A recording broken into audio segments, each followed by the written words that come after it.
আসসালামু আলাইকুম ভাই এবং আপুরা, সকলকেই বন্ধু পাঠশালায় স্বাগত। গত লেকচারে আমরা আলোচনা করেছিলাম ফর লুপের কিভাবে গঠিত হয়েছে, অর্থাৎ ফর লুপের যে স্টেটমেন্টটা ছিল সেই স্টেটমেন্টের গঠন নিয়ে। এখন আমরা আলোচনা করব ফর লুপের গঠন থেকে আসা একটি গুরুত্বপূর্ণ সিকিউ কোশ্চেন, যে সিকিউ কোশ্চেনটা আমাদের যশোর বোর্ড 2019 সালে এসেছিল। তাহলে চলো আমরা কোশ্চেনটি একটু দেখে নিই। প্রথমে আমাদের একটা ফর লুপ দিয়ে সি প্রোগ্রাম একটা লেখা আছে। প্রথম কোশ্চেন গ নাম্বারে, সেটি হচ্ছে উদ্দীপকের প্রোগ্রামটিতে যেই লুপ ব্যবহার করা হয়েছে সেই লুপের কি করো গঠন দেখাও। এবং 2 নম্বর কোশ্চেনটি হচ্ছে আমাদের উদ্দীপকের প্রোগ্রামটির আউটপুট দেখাও এবং কি করো ব্যাখ্যা করো। তাহলে ফার্স্টে যে জিনিস সেটা হচ্ছে আমাদের ফর লুপ আমরা এখানে ব্যবহার করছি, কারণ আমরা দেখতে পাই এখানে একটা ফর লুপ আছে। এখন আমাদের প্রথম কাজ সেটা হচ্ছে ফর লুপের কি গুরুত্ব বলছে, গঠন দেখাতে বলেছে। তাহলে আমরা একটু জেনে নিই, আমরা গত লেকচারে আলোচনা করেছিলাম সেটা হচ্ছে কি ফর লুপের যে স্টেটমেন্টটা ছিল গঠনের। তাহলে আমরা একটু দেখি ফর লুপের স্টেটমেন্টের গঠনটা হচ্ছে, প্রথমে ফর লুপের ফর দিয়ে তারপর আমাদের ফার্স্ট যে কাজ সেটা হচ্ছে ইনিশিয়ালাইজেশন বা প্রাথমিক মান বলতে পারি, প্রারম্ভিক মান বলতে পারি, অথবা শুরুর মান, অর্থাৎ যেই জিনিসটা থেকে আমি শুরু করব সেটা আমি লিখি ইনিশিয়ালাইজেশনের ভিতর। 2 নাম্বার যে জিনিস সেটা হচ্ছে তারপর একটা সেমিকোলন দেওয়ার পর আমি লিখি হচ্ছে কন্ডিশন বা সত্য, অর্থাৎ কোন সত্য পর্যন্ত এই জিনিসটা আসলে চলতে থাকবে, বা আমি বলতে পারি কতটুকু পর্যন্ত লুপটা বা কতবার লুপটা আবর্তিত হবে সেটা আমি কি করে থাকি এই কন্ডিশনের ভিতর লিখে থাকি। এবং সর্বশেষ যে যা সেটা হচ্ছে আমাদের আপডেট। আপডেটে এখানে সাধারণত আমরা ইনক্রিমেন্ট অথবা ডিক্রিমেন্ট যে দুইটা জিনিস কি করে থাকি লিখে থাকি।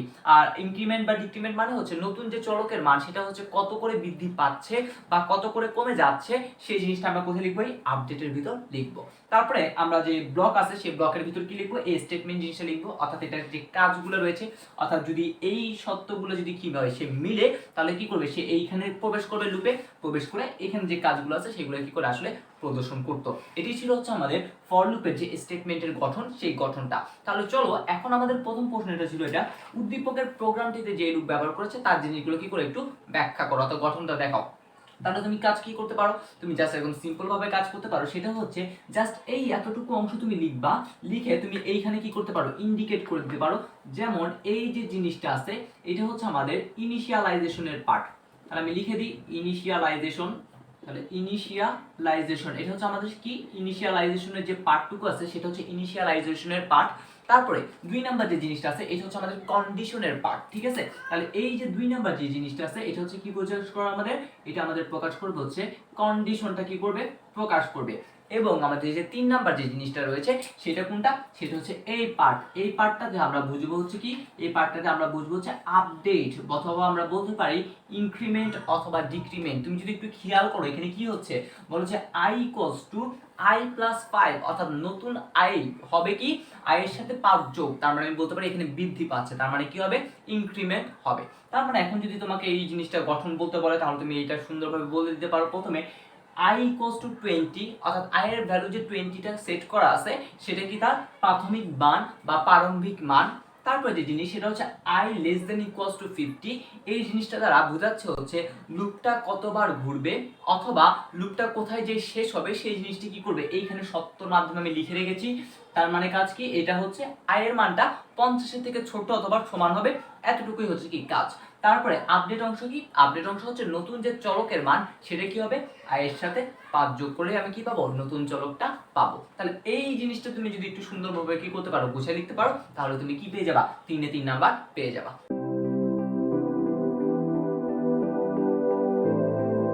তাহলে চলো এখন আমরা আমাদের ঘ নাম্বার কোশ্চেনটা একটু দেখে ফেলি। ঘ নাম্বার কোশ্চেন কি, সেটি হচ্ছে উদ্দীপকের প্রোগ্রামটির আউটপুট দেখাও এবং কি করো ব্যাখ্যা করো। আচ্ছা তাহলে চলো আমরা একটু প্রোগ্রামটা একটু দেখা শুরু করি, আসলে এই জিনিসটা কি বোঝাচ্ছে বা আউটপুট কি কি হতে পারে সেই জিনিসটা একটু দেখার চেষ্টা করি। ফার্স্টে আমাদের প্রথমে হ্যাশ ইনক্লুড stdio.h লিখতে হয়, একটা হচ্ছে কি হেডার ফাংশন, ঠিক আছে। তারপর হচ্ছে আমাদের ভয়েড মেইন লিখতে হয়, একটা মেইন ফাংশন লিখতে হয়, আমরা লিখলাম। তারপরে কাজ কি ছিল, একটা সেকেন্ড ব্র্যাকেটের ভিতর আমরা কি প্রথমে কাজ ভ্যারিয়েবল ডিক্লারেশন 5, যেইখানে দেখো আমরা এখানে লিখে রেখেছি ভ্যারিয়েবল ডিক্লারেশন পার্টে আমরা ভ্যারিয়েবল হিসেবে রেখেছি i কে, এবং ডেটা টাইপ হিসেবে আমরা ব্যবহার করছি কি ইন্ট। ইন্ট ডেটা টাইপ আমরা কখন ব্যবহার করি, যখন কোনো পূর্ণ সংখ্যা প্রকাশ করতে চাই তখন আমরা ইন্ট ডেটা টাইপটা কি করে থাকি ব্যবহার করে থাকি। তাহলে ফার্স্ট অংশ হচ্ছে এটা ইন্ট i, মানে বোঝাচ্ছে আমরা যে চলক নিয়েছি i সেটি কি করবে পূর্ণ সংখ্যা প্রকাশ করবে। তারপরে লাইনে আসি, সেটা হচ্ছে ফর লুপ। ফর লুপে আমরা বলেছিলাম প্রথম যে অংশটুকু সেটাকে বলা হয় প্রারম্ভিক মান বা শুরুর মান। তাহলে দেখো আমাদের শুরু হচ্ছে কোথা থেকে, i = 20, অর্থাৎ আমাদের i এর মানটা শুরু হবে কোথা থেকে, 20 থেকে। 2 নাম্বার যে অংশটুকু সেটাকে আমরা কিছুক্ষণ আগে বললাম, সেটা ছিল একটা কন্ডিশন। কন্ডিশনের কাজ কি, কন্ডিশনের কাজ হচ্ছে লুপটা কতবার ঘুরবে বা কতটুকু পর্যন্ত কাজ করবে সেটা কি করবে, নির্দেশ করবে। তাহলে দেখো এখানে লেখা আছে i <= 50, অর্থাৎ i এর মানটা 50 এর থেকে ছোট অথবা কি হতে হবে, সমান হতে হবে। তারপরে কাজ কি, তারপরে কাজটা ছিল আপডেট, অর্থাৎ নতুন যে চলকের মান সেটা কি হবে, সেটা আমরা দেখতে পাই i = i + 5, অর্থাৎ 5 করে কি হচ্ছে এখানে বৃদ্ধি পাচ্ছে। তার মানে আমি যদি এই পুরো কথাটা যদি একসাথে করি তাহলে কি দাঁড়ায়, i এর মানটা 20 থেকে শুরু হবে, i এর মানটা 50 এর থেকে ছোট এবং 50 হতে পারে। আর 3 নাম্বার কাজ সেটি হচ্ছে প্রতিটা চলকের মান 5 করে কি হতে থাকবে, বৃদ্ধি পেতে থাকবে। এটাই হচ্ছে আমাদের কথাগুলা। তারপর আমরা দেখি এখানে আছে যদি এই কন্ডিশনটা সত্য হয়, অর্থাৎ i এর মানটা যদি 50 এর থেকে ছোট অথবা সমান হয়, তাহলে সে কি করবে, প্রিন্টএফ। প্রিন্টএফের কাজ কি করা, আউটপুট প্রদর্শন করা। কোন আউটপুট প্রদর্শন করবে, বলছে i এর যে ভ্যালুটা আছে সেটা কি করবে, প্রদর্শন করবে। অর্থাৎ i এর মানগুলো সে কি করবে, প্রদর্শন করবে এবং সর্বশেষে প্রোগ্রামটা শেষ হয়ে যাবে। তাহলে এখন তোমাদের মনে অনেকের কোশ্চেন আসতে পারে, ভাইয়া আউটপুটটা আসলে কি হবে, আমি ব্যাখ্যা কিন্তু বলে ফেলেছি, ঠিক আছে। এখন আমরা একটু দেখি আউটপুটটা কি হবে। ফার্স্ট দেখো, প্রথমে i এর ভ্যালুটা 20, ওকে। তাহলে এই 20টা এইখানে আসবে, অর্থাৎ কন্ডিশনে আসবে। কন্ডিশনে এসে বলবে i এর ভ্যালু যে 20, বলবে 20টা কি 50 থেকে ছোট, বলে ইয়েস 20টা হচ্ছে কি 50 থেকে ছোট। যদি ছোট হয় তাহলে সে কি করবে, লুপে প্রবেশ করবে। এই লুপে সে কি করলো, প্রবেশ করলো। করার পর কাকে দেখতে পায়, প্রিন্টএফ কে দেখতে পায়। প্রিন্টএফ এর কাজ কি করা, আউটপুট প্রদর্শন করা। তাহলে এখানে কি করবে, আউটপুট প্রদর্শন করবে কার মান, i এর ভ্যালু। i এর ভ্যালু কত পেয়েছি আমি, 20 পেয়েছি। তাহলে সে এখন কি প্রদর্শন করলো, 20টা প্রদর্শন করলো, ওকে। তারপর করার পর কাজ কি, করার পর কাজ হচ্ছে সে কি করবে, এইখানে যাবে, অর্থাৎ আপডেটের কাছে যাবে। আপডেটের কাছে যে বলবে আমার কি খবর আছে এখন বলো তো, বলতেছে নতুন যে চলকের মান সেটা হবে কি 5 বেড়ে যাবে। তাহলে আগে ছিল 20, 20 এর সাথে আরো 5 যোগ করব, তাহলে যোগফল কত হয় এখন 25। তার মানে এখন আমাদের যে মানটা সেটা আছে কত, এখন 25। এই 25টা কার কাছে যাবে, আবার কন্ডিশনের কাছে আসবে। এই 25টা আবার আসবে কার কাছে, কন্ডিশনের কাছে। এসে বলবে 25টা কি 50 এর থেকে ছোট, বলে ইয়েস 25টা 50 এর থেকে ছোট। যদি ছোট হয় তাহলে সত্যি, সত্যি হলে সে আবার লুপে আসলো।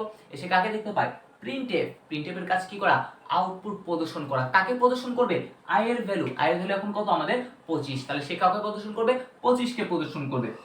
তাহলে প্রদর্শন করে ফেললো 25, তাহলে কাজ শেষ। তারপরে কাজ কি, সে আবার এখান থেকে এখানে যাবে, গেল। তাহলে যে কি দেখতে পায়, যে দেখতে পাই i এর ভ্যালুটা কি করতে বলছে, আরো 5 বৃদ্ধি করতে বলছে। আগে ছিল 25, তাহলে 25 এর সাথে আমি যদি আরো 5 যোগ করি তাহলে যোগফল কত হয় আমাদের 30 হয়। তাহলে এই 30টা আবার এখানে আসবে, এসে বলবে 30টা কি 50 এর থেকে ছোট, বলে ইয়েস 30টা 50 এর থেকে ছোট। তাহলে ছোট হলে কি করবে, আবার লুপে প্রবেশ করবে। প্রবেশ করে আবার দেখতে পাই সে কি, প্রিন্টএফ, আউটপুট প্রদর্শন করা। তাহলে আউটপুট প্রদর্শন করবে, তাহলে আউটপুট প্রদর্শনে কি করবে, i এর ভ্যালুটা প্রদর্শন করবে, যার মান হচ্ছে কত, 30। তাহলে এইখানে এখন সে কি প্রদর্শন করলো, 30টা প্রদর্শন করলো। তারপরে সে আবার এখান থেকে কি করবে, আপডেটের কাছে যাবে। আপডেটের কাছে যায় কি পায়, বলে i + 5, অর্থাৎ নতুন মানের সাথে কি করো, আরো 5 যোগ করো। তাহলে 30 এর সাথে যদি আরো 5 যোগ করি তাহলে যোগফল কত হয় আমাদের 35 হয়ে যায়। তারপর সে কি করবে, এইখানে আসবে, এসে বলবে 35টা কি 50 এর থেকে ছোট, বলে ইয়েস 35টা 50 এর থেকে ছোট। তাহলে ছোট হলে কি করতে হবে, ছোট হলে সে প্রবেশ করবে লুপে। প্রবেশ করে আবার প্রিন্টএফ। প্রিন্টএফ এর কাজ কি করা, আউটপুট প্রদর্শন করা। তাহলে প্রদর্শন করবে কাকে, 35 কে প্রদর্শন করবে। তাহলে 35 প্রদর্শন হলো।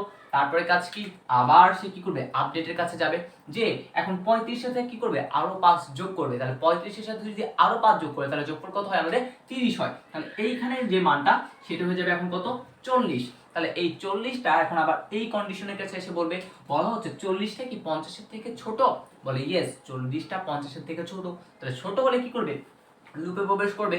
লুপে কি আছে, প্রিন্টএফ। প্রিন্টএফ এর কাজ কি করা, আউটপুট প্রদর্শন করা। তাহলে প্রদর্শন করে দিবে কত, 40 করে দিল। তারপরে কাজ আবার সে লুপে প্রবেশ করবে। প্রবেশ করে কি দেখতে পায়, i এর মানটা আরো 5 বৃদ্ধি করতে বসে। আগে ছিল 40, 40 এর সাথে যদি আরো 5 যোগ করি তাহলে যোগফল কত হয় আমাদের 45 হয়। তাহলে এইখানে এখন ভ্যালুটা কত হয়ে গেছে আমাদের 45। এখন বলা হচ্ছে 45টা কি 50 এর থেকে ছোট, বলে ইয়েস 45টা 50 এর থেকে ছোট। তাহলে কি করবে, সে আবার লুপে প্রবেশ করবে। দেখতে পাই কাকে, প্রিন্টএফ কে। প্রিন্টএফ এর কাজ আউটপুট প্রদর্শন। তাহলে সে কি করলো, আউটপুট প্রদর্শন 45 কি করলো, করে ফেললো। তারপরে আবার লুপটা আপডেটের কাছে যাবে, যে কি দেখতে পায় আরো 5 যোগ করতে বলছে, তাহলে 45 এর সাথে যদি আরো 5 যোগ করি তাহলে যোগফল কত হয় আমাদের? যোগফল হয় আমাদের 50। এই 50টা এখন কি করবে? আবার কন্ডিশনের সাথে মিলাবে। প্রথম কন্ডিশন বলা হচ্ছে 50 কি 50 এর থেকে ছোট? বলে না। 50 কি 50 সমান? বলে ইয়েস, 50 50 সমান। তাহলে সমান হলে কি কন্ডিশন ট্রু? কন্ডিশন ট্রু হলে সে আবার লুপে প্রবেশ করবে। করলো, করে কি দেখতে পাই? এখানে দেখতে পাই হচ্ছে এখানে প্রিন্টএফ। প্রিন্টএফ এর কাজ কি করা? আউটপুট প্রদর্শন করা। তাহলে প্রদর্শন করবে কাকে? 50 কে সে কি করবে? এখন প্রদর্শন করবে। করে ফেললো। তারপরে লুপটা আবার ঘুরলো, ঘুরে কি দেখতে পাই? বলতেছে হচ্ছে আই এর ভ্যালু আরো 5 বাড়াতে বলেছে। তাহলে বাড়াইলে কত হয়? আমাদের বাড়াইলে হয় এখন 55। 50 এর সাথে যদি আমি 5 যোগ করি তাহলে যোগফল কত হয় এখন? 55। 55টা আবার কন্ডিশনের কাছে আসলো, এসে বলতেছে 55টা কি 50 এর থেকে ছোট? বলে না। 55টা কি 50 এর সমান? বলে না। তার মানে কি কন্ডিশনটা ফলস হয়ে গেছে।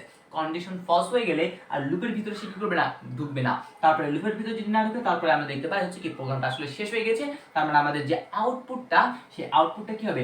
20 25 30 35 40 45 এবং কত? 50। এটাই হচ্ছে সেই আমাদের আউটপুট, যেটা আমি একদম ইন ডিটেইলসে তোমাদের বোঝানোর কি করলাম? চেষ্টা করলাম। এই প্রবলেমে আমি যদি একটা লাইন চেঞ্জ করি দেখা যায় আউটপুটটা একটু অন্যরকম আসতে পারে, ঠিক আছে? তাহলে চলো আমি লাইনটা একটু বলি। সেটাই হচ্ছে আমাদের এই যে প্রিন্টএফটা আছে, এই প্রিন্টএফের জায়গায় আমি যদি এইরকম একটা লাইন লিখি, ঠিক আছে? এই জিনিসটা কিন্তু আমাদের মাঝে মধ্যে পরীক্ষায় আসে, এই জন্য আমি এই জিনিসটা দেখা দিচ্ছি।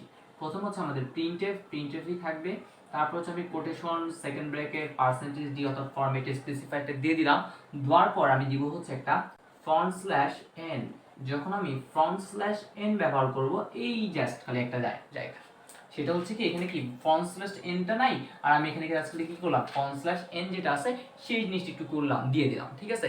যদি আমি ফন্ট স্ল্যাশ এন দিই, এই কথাটার মানে হচ্ছে আমাদের নতুন নতুন লাইনে কি করবে? আউটপুটগুলো প্রদর্শন করবে, অর্থাৎ নতুন করে কি করবে? লাইন সৃষ্টি করবে। অর্থাৎ তখন আমাদের যে আউটপুট, সেটা আউটপুট এটাই থাকবে, জাস্ট খালি কি হবে? নতুন লাইন, যেমন এখান থেকে একটা লাইনে কি করলো? সে প্রদর্শন করলো। কিন্তু তখন দেখা যাবে প্রথমে 20, 20 এর পর হচ্ছে কত? আমাদের 25, 25 এর পর হচ্ছে 30 35, তারপর হচ্ছে কত? 40 45 এবং সর্বশেষ হচ্ছে কত? 50, ঠিক আছে? এই যে নাম্বারগুলো সেগুলো কি নতুন লাইনে অর্থাৎ নিউ লাইনে কি করবে? আমাদের এগুলা শো করবে। তাহলে এই রকম কোশ্চেনই মূলত কি ফর লুপ থেকে এসেছিল, যেটা আমাদের 2019 সালের বোর্ডে অর্থাৎ যশোর বোর্ডে এই কোশ্চেনটা কিন্তু এসেছিল। আশা করি তোমাদের এখন ফর লুপ নিয়ে আর কোনো টেনশন থাকবে না। আইসিটি ক্রেজি কোর্সে প্রতিটি টপিক বিস্তারিতভাবে আলোচনা করার পর এভাবে শর্ট ভিডিওর মাধ্যমে বোর্ড পরীক্ষায় আসা সিকিউ এবং এমসিকিউ সলভ করে দেওয়া হয়, যাতে তোমাদের প্রস্তুতিটা আরো এক ধাপ এগিয়ে থাকতে পারো। আইসিটি ক্রেজি কোর্সে এনরোল করার জন্য উপরে দেওয়া ক্যাপশনে তোমরা ক্লিক করে দেখে নাও, বিস্তারিত ক্যাপশনের ডিটেলস দেওয়া আছে। ধন্যবাদ সকলকে।